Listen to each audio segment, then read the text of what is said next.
Greetings, members, one and all of the Salivation Nation. Is silver dead? Let's explore.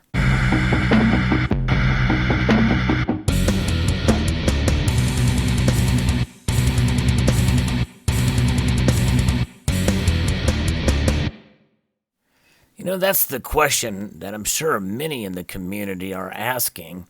More and more I see in my comments of videos about people who are very disappointed in silver, and I am too.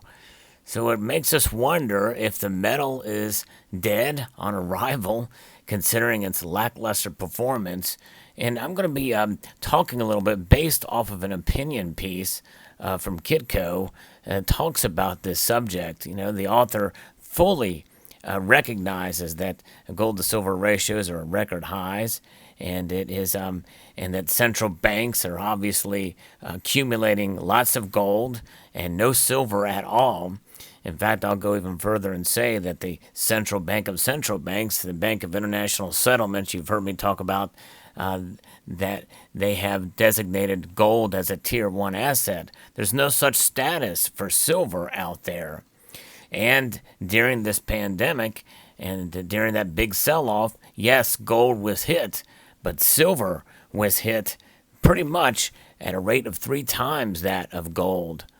And, you know, if you take a look at a chart for that gold to silver ratio over the 10 years, the spread is higher than ever before. And but he goes on and talks about how the silver is down, you know, but it's not out. So it's not dead yet. But will it ever die? I would argue no. That silver is really historically has always been more volatile than gold. And obviously the March meltdown was no exception. And the correlation between the two metals, the directional moves of the two metals remains very high even right now, even though we're a month and a half away from that big drop. But premiums for silver have gone up. Silver did rally about 34.5% last year, the same time gold that broke out, rising about 21.6%, but a lag on the larger gains. There was no silver shortage at the time, and no explosion of industrial demand. Silver simply moved with gold, exactly as a monetary metal should. But you know, this time it's obviously because there is a shortage of product, not necessarily of a shortage of silver, because as I noted, there's a lot of silver out there. For sure, it's just a matter of the bottleneck in production to be able to get the metal into our hands. And there is an increased demand for that metal now, and I think that's one reason why silver is not dead, because you are seeing an increase in the amount of silver bars, coins, and rounds that are being bought up by the public. And that tells us something. Even though that demand for those has not had really any effect on the spot price, it has had an effect on the premiums, which as of the recording of this video are sliding back a bit because production is starting to meet up with the supply demands there that are taking place.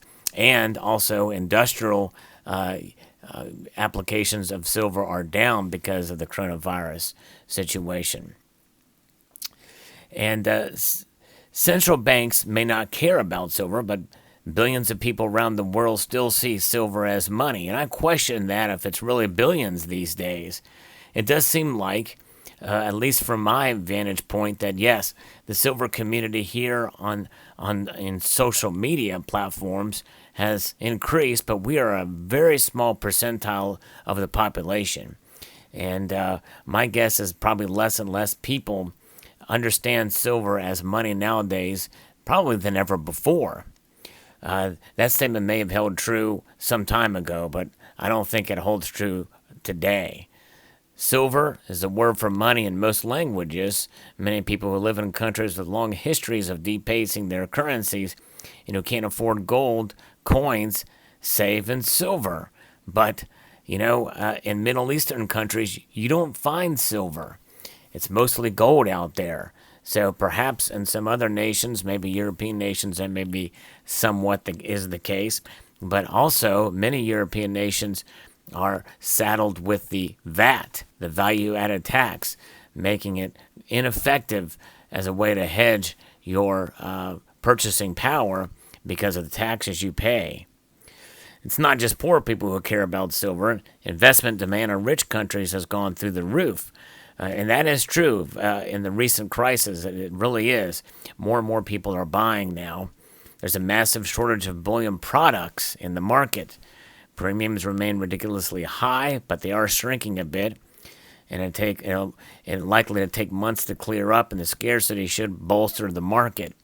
Although it's starting to ease back a bit now, and that is actually good demand, but good news. But will demand keep rising on account of that, or will the falling price and the falling premiums mean that people are less interested?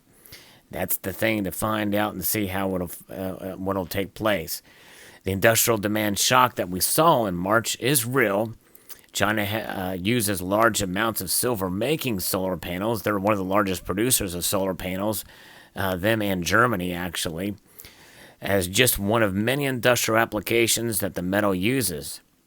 And in China's COVID-19 situation shutdown caused a major buyer to disappear from the marketplace, which obviously is affecting spot prices. This is already being reversed. Reduced demand doesn't mean zero demand, and that's industrial demand. You think about it, well over 50 to 60% of silver's demand is in purely industrial uses out there. And then obviously the shutdowns have taken place, a large chunk of this year's silver production off the table. You've heard me talk about this in other videos, especially in Peru, Mexico, and other places that have shuttered their mines. And it's starting to be reversed, but it will take time. Marginal players may not reopen even if allowed due to extra costs of operating under strict new health rules. And it's much harder to restart something that has been stopped. It's easier to stop than it is to restart. That's the thing that I think people don't think about, not only in terms of this specific situation, but in the entire economy. It's got to restart. It's going to take a while. And that could bode well for silver as people get nervous and scared that the economy is not improving fast enough. So going forward, it's even more important that the global recession underway is going to greatly reduce demand for in production of most industrial minerals that includes gigantic copper, nickel, and other base metal mines that produce most of the world's silver as a byproduct, which means that less silver will be produced because of the lack of demand for the metal, which means that that could shift the gauge on how much silver is being utilized for industry versus investment demand. In other words, in the form of coins, rounds, bars, and the like, bullion products out there.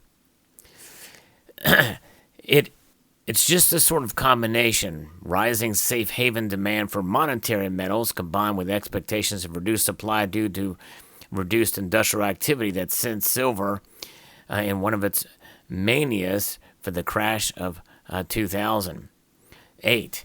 And that could be the catalyst that maybe heads silver back up to some highs that we haven't seen in quite some time. But I think a lot of things have got to be in place for that to happen. So I'm cautiously optimistic for silver, but I'm also not so bullish on silver that I think it's going to go to the moon or it's going to explode into some amazingly record price. But also, I don't think it's dead. And so that is kind of the feeling that we have here, and that's the argument that and a lot of the reasons why we can hold on to our metals. And I would encourage people not to sell their silver, but to hold on to it and see what happens.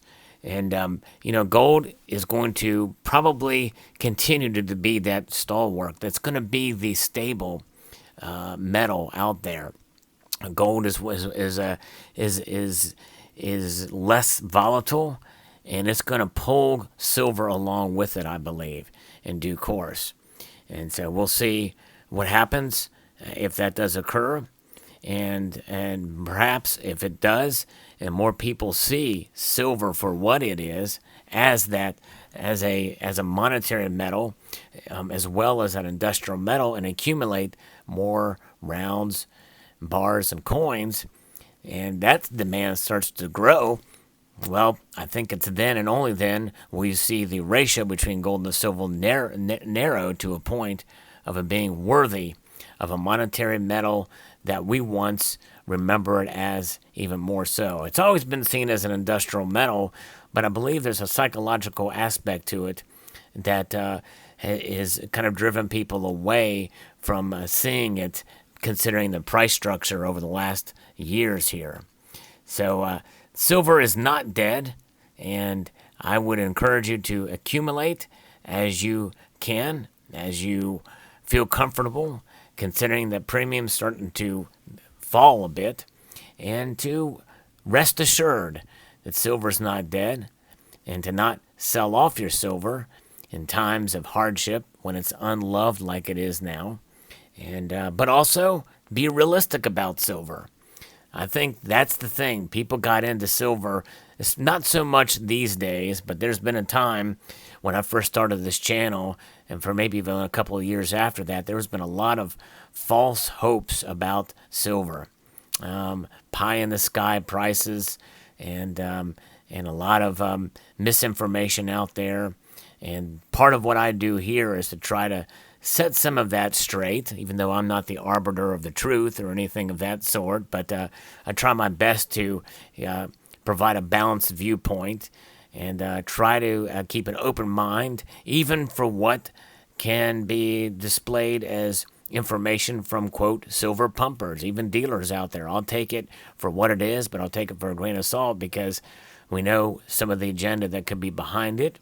And my feeling is that we as consumers and as buyers of this metal need to simply reflect on what the metal is and what it can do for us.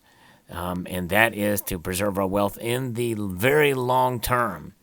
And it depends on when you buy, how much you buy, how often you buy makes a huge difference and can make or break as to whether or not it preserves your wealth. And that's what it's about. It's about preserving your wealth. And for somebody who bought silver in 2011 at the all-time high and bought a whole monster box full of Eagles, well, they're not preserving their wealth if they made that one purchase at that one date and they want to try to liquidate right now. But somebody who dollar cost averages and who stacks more when the price is low and much less when the price gets a little bit higher, well, more than likely those people, smart buyers, they are going to preserve their wealth with silver and taking into account all the different factors such as premiums and the like. And that's what it's about. It's about being smart with your purchases, just like with any product out there. Silver is no different, except that it is money and the fact that it will never go to zero. But so hold fast. Remember, silver is what it is. It is a metal. It is a beautiful metal. It is a metal that has been utilized in our money and in currency for millennia.